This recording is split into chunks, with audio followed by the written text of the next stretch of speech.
What's up, you guys, and welcome back to my channel. If you're new here, my name is Jessica Hickson and I spent 5 years working my way up to the top of an MLM before realizing they're just not all that they're cracked up to be.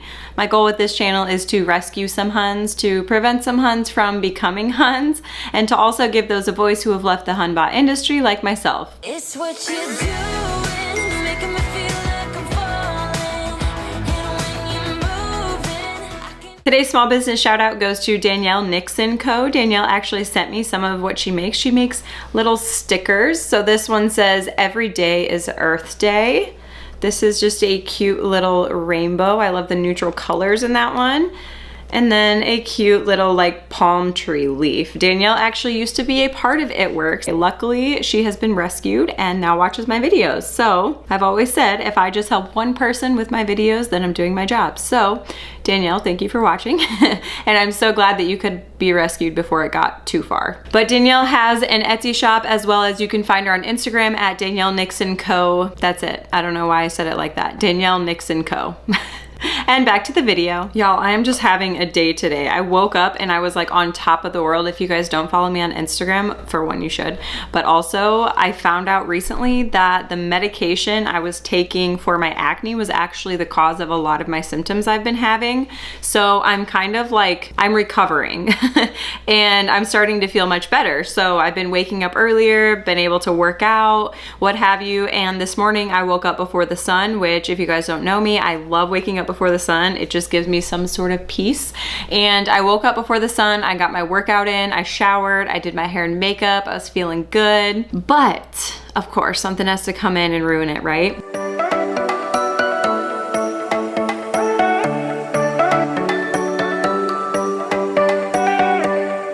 And I had to wake up at 4:30 in the morning. So it's just like extra coffee kind of day. But on to happier things. All right, so I came across this video of one of the very well-known leaders within the company of It Works, which is, if you guys don't know, the company that I used to be with. And today I just wanted to share some of it with you guys because this leader is admired by so many people within the company, and she literally told people in this training call to lie. Like, she straight up told them to lie in this training call. So we're just gonna go over it together. It's like a training call with tips on how to enroll distributors. Okay, so let's go ahead and kick this off. So tonight I am so excited to be doing this Zoom with some of the most incredible powerhouse leaders in this company talking about distributor enrollments. Now, you can go on YouTube and find any sort of training on exactly how to enroll distributors. Now, if you're brand new on here, I really recommend going to watch a training talking exactly about how to enroll distributors as far as the logistics. Now, we all know, for those of you that have been in the business for a little bit, we do TikTok, we do TikTok, where you at though? I thought that these got banned from TikTok a while ago, but I've reported some and then I get a message back like a day later saying that it doesn't violate community standards, so the video's back up. But it's like videos of them clearly, very clearly recruiting people via TikTok. But these girls will go and report my videos, the MLM videos, and report them for like nudity and SEXUAL activity, which clearly they don't have any of that in. My videos get taken down for that and I get blocked for posting about that. But it clearly states in the rules and guidelines for TikTok that these multi-level marketing companies and schemes and scams are not permitted, but they're clearly posting about it and clearly recruiting through these posts, and that's okay. I'm a little bit salty if you can't tell. Reels, we do live posts every day, we go live. Like, those are how we're actually going to attract distributors. But tonight, what we really want to make sure that you are confident in by the time you get off this training in the next hour is that you know up here how to enroll distributors and here. So there are two sides to enrolling distributors, and I actually got this from after having a conversation, but she was talking about how there's mechanical and there is emotional. Mechanical and emotional, two sides of enrolling distributors. Mechanical is the actual conversations that you're having, the actual voice messages you're sending, the scripts that you're using, like the logistics of what you're doing. And then you have the emotional side, which is all up here. It's your belief, it's your mindset, what you're speaking over your business, whether you believe you're going to be a good enough leader, and all the emotions that come along with it. And so that's called intuition. And if it feels wrong, it probably is wrong. So maybe like listen to your intuition. So I want to know, drop a 1 if you're really freaking excited about this, because I'm pumped. I know that most of y'all know how I run Zooms. I don't plan nothing. I'm like, I just like to talk and chat like we're in the living room. That's how I want this to feel. This is like the relatability factor that they're taught to incorporate in their team trainings. And I'm reading this book and it reminded me of it.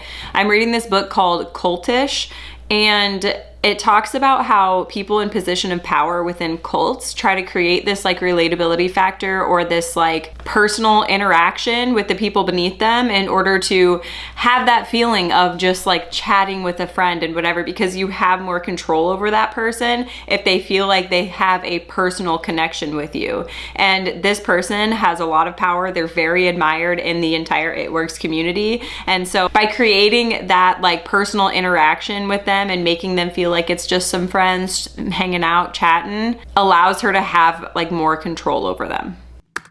And so, like I said, make sure you've got this up on your story. You've tagged us in it. You've tagged your upline. That's the most important thing that you do every time you're on a training. It should be instinct. You post it. Make sure you're being respectful of our time as we're talking to you and that you're paying attention and your cameras are on. If you ain't doing nothing shady, okay? The entitlement. First of all, if you guys are wondering why you always see posts of like team Zooms on Instagram stories or whatever, this is why, because every time they get on a training, they're encouraged to post about it. But the thing that gets me is they're encouraged to tag their uplines, which is like weird to me, because why would you want your people going to your upline? But the thing is, like, the people that they're tagging are the people who are running these calls. So of course they want them to tag the people in their upline because they are in their upline. So they know that's going to bring more people to their page if their distributors are tagging them in their post, right? But also, like, people who join these businesses, they join for time freedom because that's what's advertised. And then you're going to come and be like, listen, if I'm talking, then you're listening. Like, put everything else down and focus on what I'm doing. Like, when I used to listen to these team Zooms or whatever, I would be doing the dishes or cleaning or whatever. Just my ADD brain just does better when it's like doing something while I'm trying to listen. But she straight up just said, like, turn on your cameras, stop what you're doing, give me your attention, because you're disrespecting my time if you don't. The entitlement is crazy to me, but that alone proves to you, like, the people at the top of these companies, they feel like they are celebrities, and the people beneath them feel like they're celebrities. They're so well respected within the company because of what they've accomplished, so they feel like they're able to just talk down to people and talk to people like they run the show, because in the company, they do. So I'm going to go ahead and start this off. Now, this is going to be a lot of information, so please take notes. Like, you should not take your pen off the paper the whole time, because you're also 40% more likely to retain information when you write it down, okay? So let's go ahead and start this off. So mechanical is the actual logistics of what you're doing, the conversations that you're having. Now, I was going to share my screen and I was going to show y'all some voice messages and I was going to show y'all scripts, but what I really want to do is I want you by the end of this Zoom to feel authentic in your conversations. I don't want you to have conversations like I do. The only reason that your upline ever gives you scripts is because it's a template. You have to learn how we have conversations before you start having your own. So how many of you, drop a 1 if you've ever got a script from your upline? They're like, this is how you explain what we do. And then you send screenshots. If you're brand new on here, first and foremost, the most important thing that you can learn is that your upline knows exactly what to say. And if they don't, they're going to ask their upline. So always, always, always send screenshots of every conversation that you have, okay? Be your own boss, but send screenshots of every single conversation that you have so we can control what you're saying. Like, one, that has to get pretty exhausting for the uplines. If they're getting screenshots of every single conversation from their downline, I cannot imagine having to deal with that. I could hardly keep up with like my own conversations when I was within the MLM. 2, like, micromanaging much? I feel like I was one of the worst about the micromanaging thing when I was in. Like, my team and I would send each other screen recordings of our inbox to hold each other accountable, aka like make sure everyone was doing their part. But then what would happen is if like somebody didn't send the screenshot, there were side conversations going on like, oh my God, and she wonders why she's not successful. or like, Oh my God, she literally sent 12 messages today. I'm not gonna do your work for you. It's honestly gross thinking about it now, but like at the time, it was just so normal to hold each other accountable and send literal screen recordings of our inboxes to make sure that we were messaging as many people as we said we were messaging. It's gross. It's super important to make sure that you get like the gist of how we have conversations before you start making your own, okay? Because you ain't got to fix what's not broken, and what we use works. I still use the same script that my upline used on me. You guys, I went back. Didn't she just say that she wasn't going to send them scripts because she wants them to use their own language and not talk like her, but talk like themselves? But she just admitted that she still uses the same script that her upline sent to her. Okay, just making sure I'm not missing something here. A couple of days ago when I was planning this Zoom, and I scrolled all the way back to the very top of me messages, and literally I was like, wow, I use the same messages that she used on me. And so make sure that when you get these scripts and you start feeling comfortable with them, that you start adding in things that you would say, okay? If you don't say, hey babe, don't put hey babe in the script. If you don't say hey girly pop, don't put hey girly pop in the message, okay? Does anybody say hey girly pop? Also, that would kind of be a red flag to me if I like looked back and saw that my upline was using the same tactics on me that I'm using on other people. I feel like that would be a red flag. But it wasn't for me, so I can't really say that, you know? And so if you just got started and you're like, I don't have a story, why did you join? Hey, so I'm so excited. It sounds crazy, but I actually joined this business for just a couple $100s a month. You know, I'm loving it so much. The community's so incredible. You don't have to say anything about things it's done for you. Talk about what it's going to do for you. What do you love about the business? Okay. And then the next message is every single time they're going to say $500 a month or $500 a week or whatever they say as far as how much money. And I break down how we make money. Now, we all have different messages for this, but they don't really care, okay? You have to stay in control of the conversation. And always remember, any questions they ask you, they're just asking because they don't know what to ask. And so we always give information, and every single time you will end it in a question. Good sales tactic, and I think it is a productive sales tactic. However, be mindful of that when you are like responding to a hun or whatever. You like just want to say something back to be nice, so you're just like, oh no thank you. Keep in mind that they're always going to message you back, and they're always going to ask a question at the end of it. You want to stay in control of the conversation and give them something to respond to. Don't ever just say, this is it. Because they're going to start asking questions and start drilling their minds for things. You don't want them to do that. You don't want them to start sitting here thinking, okay, what should I ask? I need to ask something, because then that's when they get lost, right? And they start asking questions and you're like, ooh, I don't know what to say. And you're like, oh, they're going to know it's a pyramid scheme. And then the last message I send is they always say, okay, what does it entail to get started? Or how much does it cost? I've been having the same conversation for 5 years, and it pretty much goes the same every daggum time. And so I send this message. I tell them it's $299 because that's how much it would be if they ordered products. Right now it's $99. I am pretty sure you can't do that. You can't just like say it's usually $299, but it's like on sale for $99 because it's ever only $99. Like, I see what she's doing here. She's saying that there's a sale on it for $99 in order to create that urgency because people don't want to miss a sale. But you're lying. Like, you're talking about two different things. It would be $299 if they ordered products. But the starter kit is literally only ever $99. So I'm not even telling people it's $49. If you want to do that, do it. But I'm going to tell you what, this is a super powerful thing that you need to take away from this training. The logistics of my conversation is I'm telling everybody it's $99 because do you understand the power in the fact that it's $99 to join your own business? Join your own business. Did she just admit that you're not actually starting a business when you join an MLM? You guys, if you went and opened a clothing boutique right now, you'd spend 10 grand just in inventory. Then if you wanted to open a storefront, you got business licenses, you've got products, you've got business cards, you've got this, you've got banners, you've got tags, you've got ridiculous amounts of money that you're going to be putting into a business. And so don't you ever for a second say that $99 is too expensive to start a business. I had some hope for her after the last comment about joining your own business. However, the logic here is very flawed. Like, yeah, sure. Why spend thousands of dollars to open up an actual business when you have tens of and hundreds of thousands of people at the bottom of the pyramid who are paying for the storefront for you?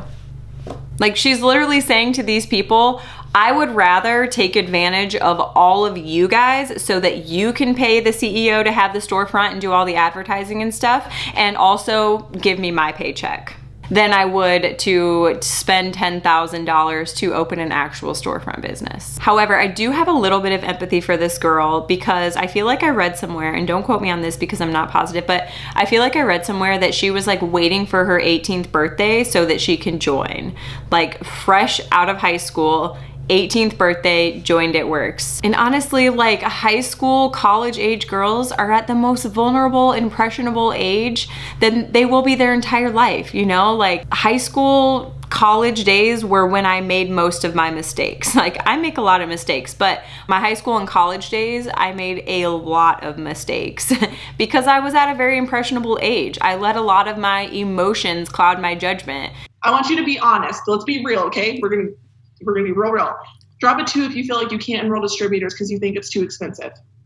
I'm not gonna yell at you, okay? Just be real. If you think that you're afraid every time you're like, ooh, I'm so afraid to tell them it's $99. Do you hear yourself? They could be spending 10 grand to start another business that they're not gonna be able to make $750 in cash in their first month.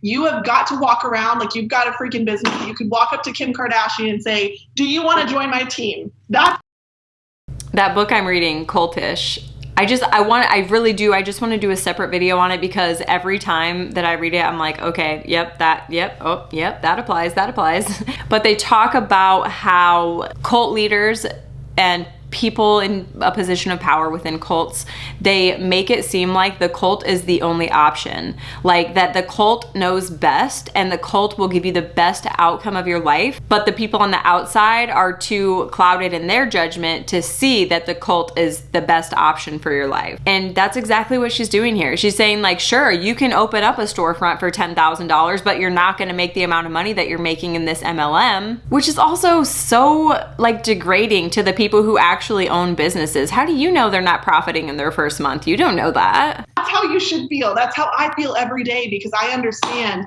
that this conversation is going to get them in the business because it's what works for me. I guarantee you, in Alden, their wording may be different, but it's pretty much the similar flow. This is what we do, this is how we make money, and this is how much it costs. They don't need any other details. Actually, they need a lot more details if they want to know what they're actually signing up for, which you guys claim that you want to make sure people know what they're signing up for so they know that they have to work hard and that it's not easy, but you're not telling them exactly what they're signing up for because you know that they wouldn't sign up if they knew that information, in my opinion.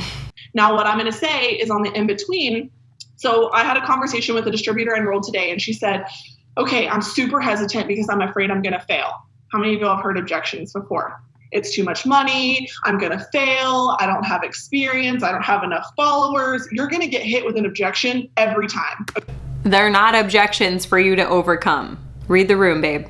They don't want to be mean to you. They just want to let you down easy. So they say, no thanks, like I don't think I'd be good at it, so that you leave them alone. Okay, and objections are normal because it's fear. That's all it is. And so what I do, and this goes for enrolling distributors, enrolling customers, training your team, anything you do in this business, relatability.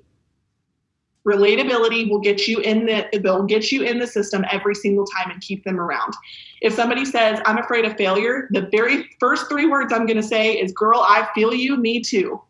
Every time. That is how I get somebody in the business. And every single time I relate to them because they're like, oh wait, she was afraid of that too. Okay, well, she got started. Even if I don't relate, I'm relating to them. Even if they're like, yeah, well, I work. Did she literally just tell them to lie? Even if I don't relate, I relate to them. Do you guys remember in the video that I made about the girl who made the post about me, and then I was like reacting to the comments that were in that post? One of the girls who's supposedly like a top leader in the company, she commented on there about how I openly admit to like deceiving and lying to people when I was in order to get to the top, and if I truly felt that way, then maybe I should have had more integrity and led with integrity and blah blah blah, integrity. Do you guys guys remember that? This is why, because it's coming from the top. Like, they're teaching people to lead this way. They're teaching people to lie and deceive others in order to get them to join. And it's no different. I don't care whose team you're on. You're all doing it or you're not successful in the MLM. Guaranteed. 7 jobs. I didn't work 7 jobs. Girl, I worked 7 jobs too. You know, it was a real struggle. I'm like relating to them. Are you serious? If you ever question the lying, manipulation, deceiving people, if you ever question that, like, Hi, how are you? I can't. I never took it that far. I never was like, oh yeah, I worked 7 jobs too. Like, people aren't stupid. And she's posting her story on her social media every day. People are able to see that she's lying. Down to the exact thing, because I want them to know that maybe I didn't go through that, but somebody on my team worked 7 jobs before they got started. I guarantee it. Somebody in this business has had a harder situation and they're doing it. And so I relate. It's funny because you can see some of the girls on here, you can tell which ones are like higher ranking because those girls are like, Yeah, like totally agree with you, on the same page, sis. and then the other girls are just kind of like, what am I doing here? Like, why am I here? Is she serious right now? I want to ask you this. Do you feel my energy through this computer screen right now? I really hope you do, because I'm already sweating and we've been on here for 13 minutes. That's how I talk to my distributors, because whether I'm on fire in my own business, I know other people are killing it if I'm not, and everybody needs this business opportunity. Every single person. And I feel even more convicted about that after 2020 happened and people didn't have a job. And I was like, okay, everybody needs a side hustle.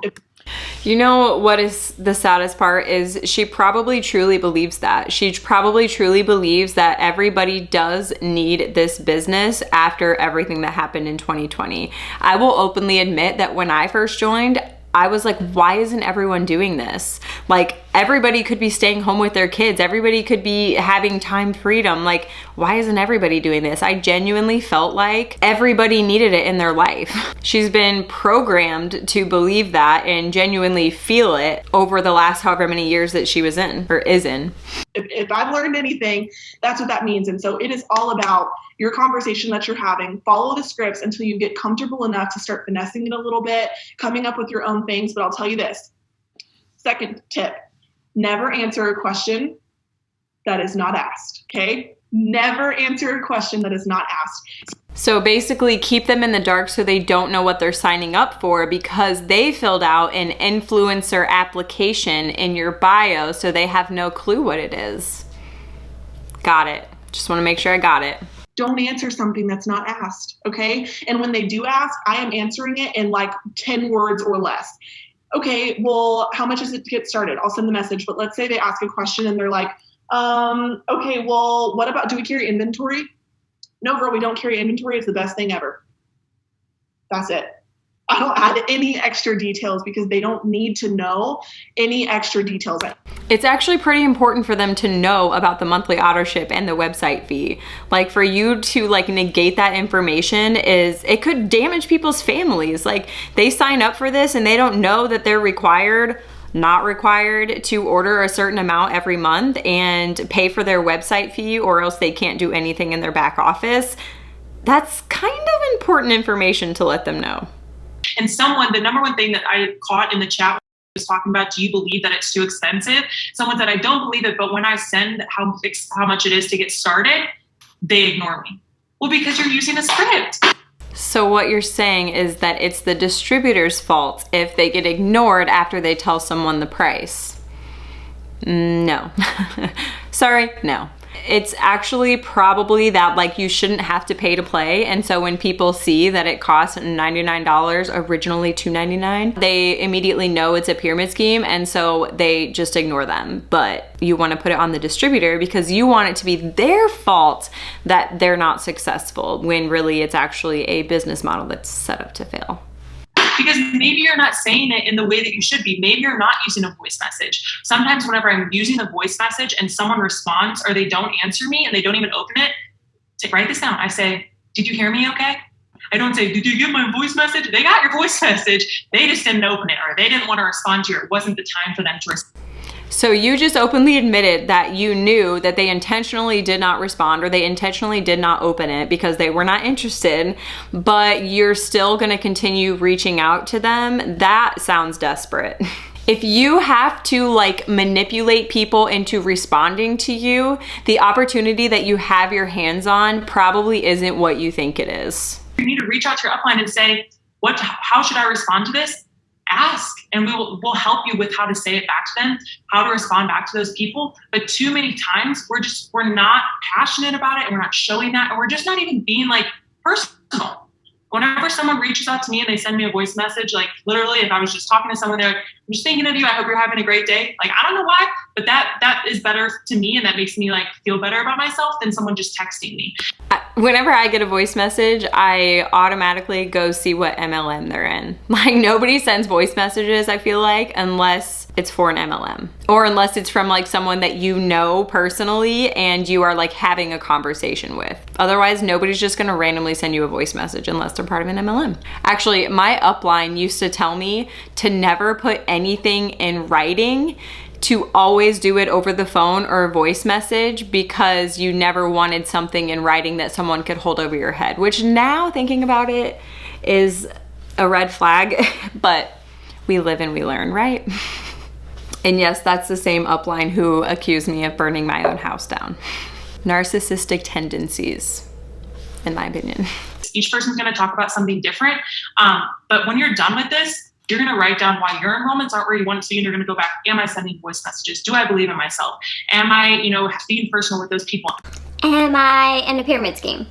I love that. And I think too, the biggest thing to take out of that, you guys, is people miss connection. Okay. It's so hard with us all being over social media and having all these conversations and not feeling like we're actually talking to a real person. Right. And so send a voice message, get comfortable in that conversation, and understand that when you're in the control of that conversation and you're over here giving them the information, they want what you have. And so if you're excited about it, it honestly doesn't even really matter what you say, because they just want to be a part of what you're a part of. So there's a word for this, and I can't put my finger on what the word is right now, but I'll probably look it up and insert it. But it's the idea that people who have influence, or who are like highly admired, that they use their influence to manipulate situations such as these, where their followers would really give anything just to be close to them and have a personal connection with them, even if it means signing up for something like this, just because they want to be close with that person that they admire so much, or that has influenced them so much on social media. This particular person has a large following, and I know that she's very relatable in her posts. So I feel like her followers would join something like this just to become closer to her and have that personal connection with her, to feel important or to feel special to her. Honestly, I kind of started off like super slow. So if you're sitting there and you're like, I haven't signed a distributor, or I've signed one and they didn't work, trust me, time really fixes all of this. The whole trust the process thing, they use this as a way to manipulate people into staying for as long as possible so that they can milk them for as much as humanly possible. Like, if they instill this hope in them that everything will pay off in the end and that they just need to trust the process that happens in order to get to their final destination, then they can string them along for as long as they need to in order to keep milking them for as much money as they can. And so for me, I know that I can put up a couple good TikToks, something's going to blow up, and that's going to give me my potential list. But TikTok, you hear that? They're using TikToks to create their potentials list. But my TikToks are getting taken down and I'm getting blocked from posting for community guideline violations that don't exist. It's a great time. You cannot say the wrong thing to the right person. We'll take that one to the grave, and they'll come around. The thing is too, is you have to make sure you know your market. Are you in a really broke market? Maybe that's a season of your life that you're going to have to start, okay, this is what I want. Like, there's some months where I'm like, oh my gosh, like, where did I add from? And I think a lot of us can get stuck in bad markets because that seems very judgmental in my opinion. With our host to posts, we're getting people who need money, who want the giveaways, versus, okay, let me find people who are really hardworking, that are going to work this business really good. For the record, just want to make this clear. You can be hardworking and still quote unquote fail in an MLM. I believed otherwise for a very long time when I was in the MLM, that the people who weren't successful lacked work ethic. However, I now know that the business structure is not meant to succeed or meant for a large number of people to succeed. It's meant for the people at the very top to succeed. So you could be a very hard worker just spinning a hamster wheel at the bottom of the pyramid and never make it anywhere. Whereas the people at the top may not be as hard of a worker as you are, but they're at the top. So they're raking in all of your income. But, you know, sealing the deal just comes down to belief. And the thing is there's going to be months where you sign one distributor and there could be a month where you're signing 30 plus. And so just making sure that you have your, you know, your cookies in a row or whatever they call it, just having your ducks in a row, maybe? What? Yep, and I think too, guys, you have to understand that when you're not enrolling, a lot of times what we want to do is recluse. Right? We want to, you know, I'm so frustrated, I'm so angry, I'm not enrolling, and our numbers go down. We stop putting in the numbers because we feel defeated, when that's doing the direct opposite. That's making your situation worse. How many of y'all do that? We stop enrolling customers and distributors, and we get so in our head that the numbers game goes down. But you have to understand, this business is all about the numbers. How many times are you posting? How many people are you getting this opportunity to every day? How many people are you reaching out to? How many host to post are you doing? Doing less isn't going to equal more, and that's doing more also doesn't equal more. Just thought I'd help her out with that one. With a business model set up to fail, not joining equals more. I don't know where that was supposed to go, but you know what I mean. The headspace you must get out of when it comes to enrolling distributors is the more conversations, the more people you're going to enroll. The more times that you're consistent, the more times you're going to consistently enroll. The more host to post you get up, the more host to post distributors you're going to enroll. That's how that works. And so keep that in mind, that when you feel defeated, just dig in a little bit more instead of pulling yourself back out. I know it's frustrating following up with people 150 times and they don't respond, but they would have blocked you by now if they weren't interested. Keep that in mind. Okay. There you go, you guys. If you were keeping a hunt on your page because you just felt bad blocking them, but they annoy the crap out of you, they will just keep messaging you until you block them. So, bye. Okay. I follow up with people and follow up. And so I went back and counted with the last people, because we all have people that just reach out to us randomly and get started or whatever. But I looked at my list of my fast start qualification when I have all my distributors written down. I went back and looked at the ones that I know that I followed up for a really long time. And I enrolled a girl 4 days ago that I sent 37 follow-ups to. 37. That's psycho. Leave us alone. Taking it back to the Chris Crocker days. Leave Brittany alone. Most of you guys probably don't even know what the heck I'm talking about, but maybe I'll insert a clip so you guys know. You're lucky she even performed for you bastards! Leave Brittany alone! Please. Basically 37 weeks of following up with her. She didn't block me. She never responded to me until she said, okay, girl, I'm ready to get started. 37. At what point is it considered harassment? I'm asking for a friend. The one before that was 34 follow-ups before she got started. I also have been in the business for 5 years. So 2 weeks ago, I enrolled a distributor that I messaged the first week that I joined It Works. 5 years, okay? I look back at my messages now and see that I messaged somebody twice in a row and I cringe. People will message me and be like, oh, I love what you're doing with your videos and whatever. And then I look back at the last messages that I sent them and I have 2 posts or 2 messages in a row asking if they would want to join the business or try the products or whatever. And I just cringe. And the first thing I say is, I'm so sorry about that. So I can't imagine when she gets out someday, because either MLMs are gonna be gone, the company's gonna be gone, or she's gonna quit someday. She's gonna come to her senses.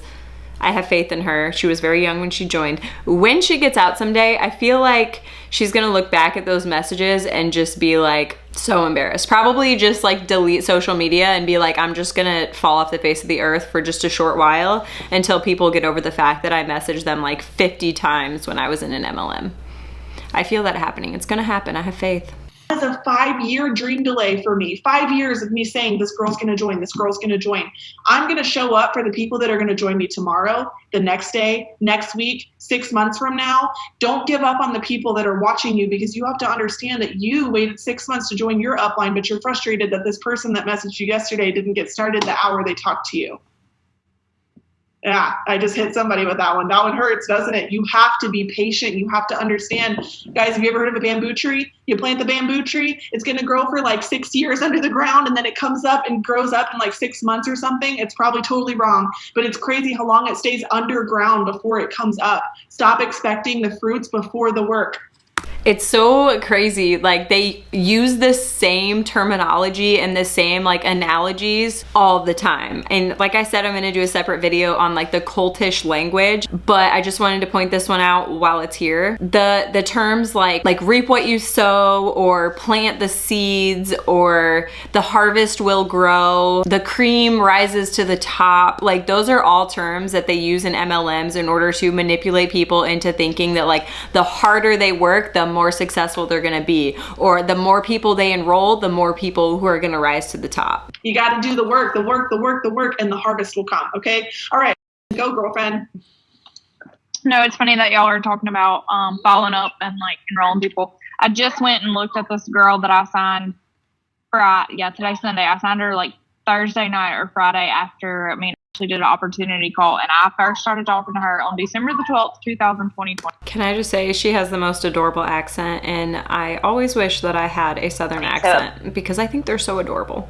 This is like 6 months of conversation, y'all, and like she's gone back and forth, and it was finally just the right time for her. And she was so nervous to start, y'all. Like, she was sending me questions like after she already had my website and stuff, and like I kept voice messaging her and like encouraging her, like, yes, you can do this, this is fine, like you can do this. Oh yeah, and sorry y'all, I am triple diamond. I just went triple in April. I've been in the business for 2.5 years now, and I have not announced this to like anybody, but I actually just this week made the decision to quit my teaching job and do It Works full time.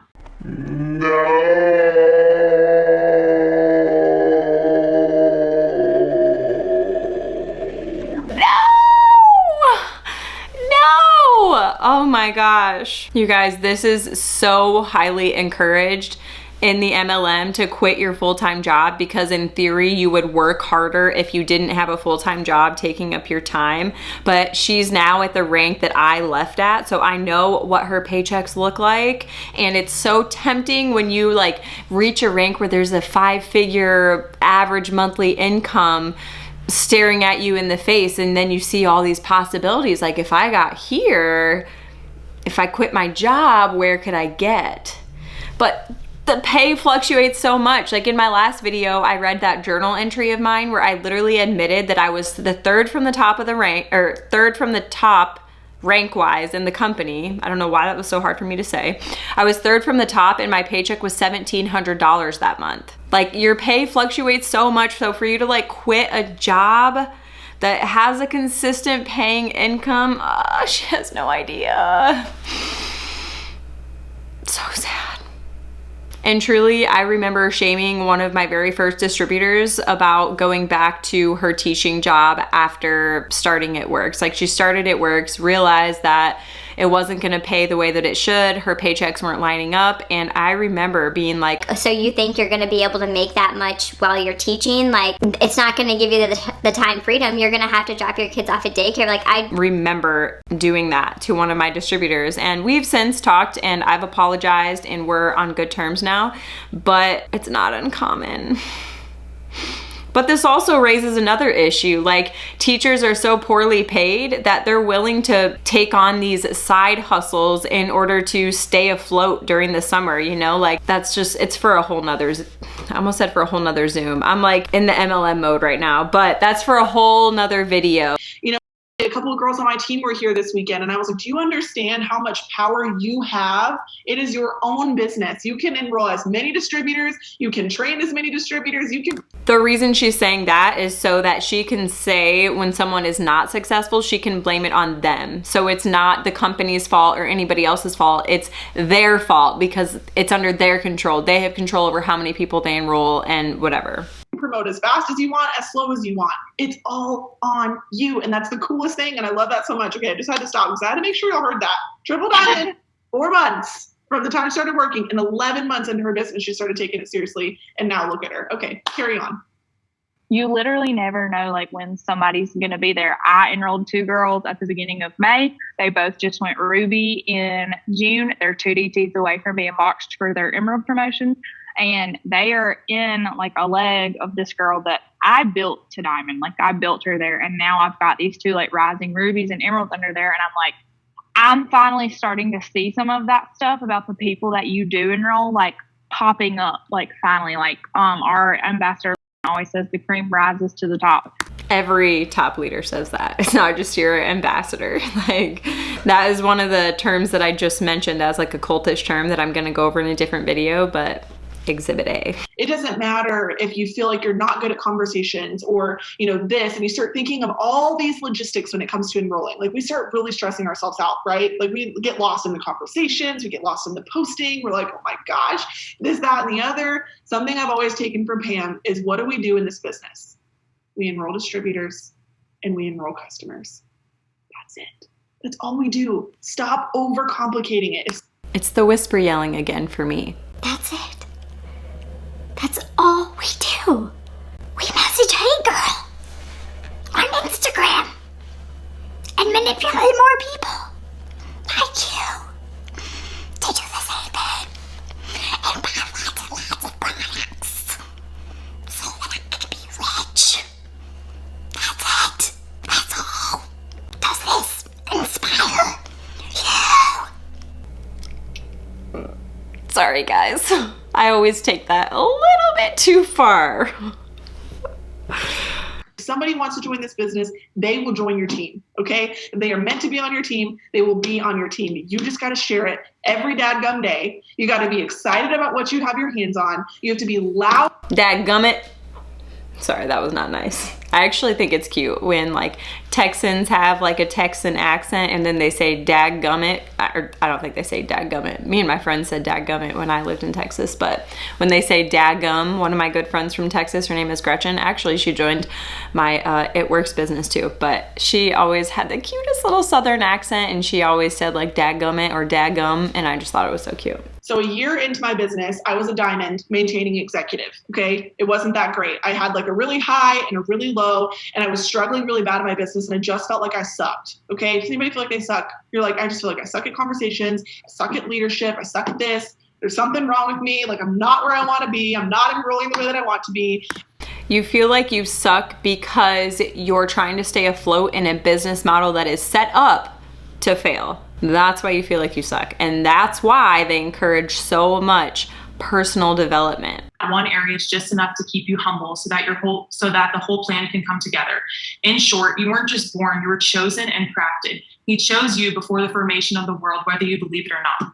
Why are we not believing why are we not understanding what we're called to be? Because the enemy has a hold of that, and it happens to every single person. And believe it or not, those negative thoughts, they're ruining your business, they're ruining your marriage, they're ruining your family. And I'll be damned if I put the baggage on my kids, because how I think about myself is how they're going to think of themselves. I don't want my kids to think that they're not pretty enough or educated enough or confident enough. So why do we allow ourselves to be that way? No. I'll get this out of the way. I agree with her that we need to talk to ourselves nicer. I am so hard on myself and I talk to myself very poorly, and I agree that I need to improve on that. Now let's get to the truth. God did not call you to be in an MLM. It's not the enemy that is ruining your marriage, your business, your relationships. That's not the enemy. Unless, of course, the enemy comes in the form of this pyramid scheme that you're a part of. Then yes, that's probably what's ruining your marriage. In my opinion, of course. So those are the things that you can ask God to help you break those ingrained thought patterns that are already in your mind that you replay over and over and over again. And we have to ask God to let us let go of our toxic thinking. And you have to let go of the toxic thinking, and then you have empty hands and ready hearts to receive God's blessing. It's an intentional choice that you literally have to make every single day. And the Bible says, asking you will receive. So if you're saying, God, give me distributors, I'm asking for teammates, but you're not saying, God, take away those negative thoughts, fill me with the positive thoughts. He's not going to give you those other things. So This is disgusting. This is so gross. The faith manipulation here, it's so gross. How are you gonna take advantage of people's faith? Like, you're really trying to convince these people that they're not successful in the MLM because they're not praying for the right things. Do you hear yourself? Golly. I don't think I've ever used that term before, but this one deserved a golly. My grandpa used to use that term a lot. I think he would say like, golly gee whiz, or something like that. I don't know why I'm sharing that. There's also a term for this that I can't think of right now either. I really need to expand my vocabulary. But the idea that people will manipulate the Bible into like picking and choosing which pieces of the Bible that they want to apply to the specific scenario that they're talking about in order to like fit their narrative or like fit their ulterior motive in this situation. You've got to keep going. At the end of this Zoom, that is what you should take from this, is that it doesn't matter what you say, it doesn't matter what you do, as long as you keep going and you keep showing up, because so many people give up on themselves. Guys, there's 1% of you off this Zoom that will keep going to diamond and above. 1% of you. That's not a company problem. That's not a business issue. That's not a charting issue. That's not a product problem. That is because 1% of you will get off this and actually do the things that we told you. Do not, I repeat, do not guilt these people into believing that it's their problem that they're not succeeding. It is a business problem. It is a business structure problem. It is a company problem, in my opinion. It is so many other things, but the one thing it is not is the distributor's fault that they're not successful. I had people on my team who sent me proof that they were messaging hundreds of people a day and they still were not successful in the eyes of the MLM. That's not their fault. That's a business structure that is set up to fail. And I'll say that, I'll take that one to my grave. Whew, these girls got me pressed today. That's facts. That's across the board in the entire world. 1% of the world is successful because 1% of the people are willing to do what the 99% are not willing to do. And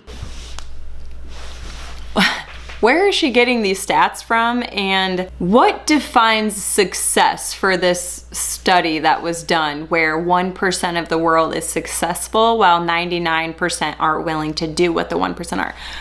What defines success, and where's the study coming from? And what does that come from? Belief. It comes from here. Some of you are going to get stuck with the fact that you don't think that you can do it. You're right.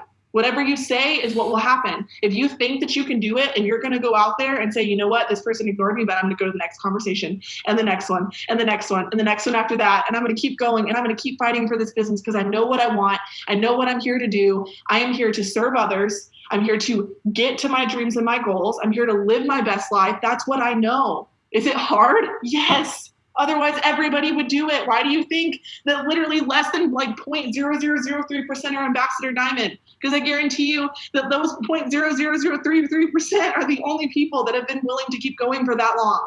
Does she realize that she just admitted to all of these people that like 99.9997% of the odds are against them? Or no? Yikes! Anyways, you guys, that's all that I have for this video. I hope this video opened up your eyes a little bit to all the lies and manipulation that are going on behind the scenes of the MLMs that is not being talked about at all and is being downplayed by those who are within. Like, we literally just listened to so much faith manipulation and these people literally telling their downline to lie to potential distributors in order to get them to sign up. So I hope you guys are starting to see that these MLMs really are not all that they're cracked up to be. But I do hope you guys enjoyed this video and I will see you in my next one. Bye! Moving slow.